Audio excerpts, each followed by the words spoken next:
Para-paraan lang yan. At nasira nga po yung lock ng aking grinder. Kaya naisip ko po na talagang wala nang ibang choice kundi yung nakita natin o napansin na kailangan ng open na rings, no po, para siya yung gagawin na lang natin pang kontra doon sa pagtanggal ng lock. At kailangan po din siyempre natin ng grinder para natin siya magamit.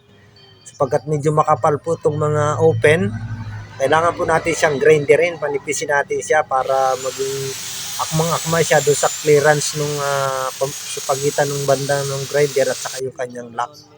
Yan po, no? At kailangan lang pong grinderin yan para kasya-kasya po. Yan, ayan po nga, napakaganda.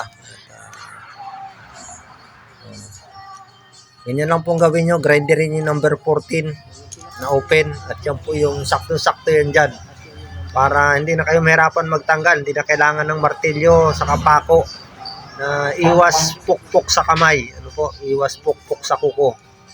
Yan, yun lang po. Tsaka hindi po mababasag ang bearing natin ng grinder pag yung nasira na yun, kasi bibigay talaga yun katagalan. At hindi na uso yung sungkit-sungkit po.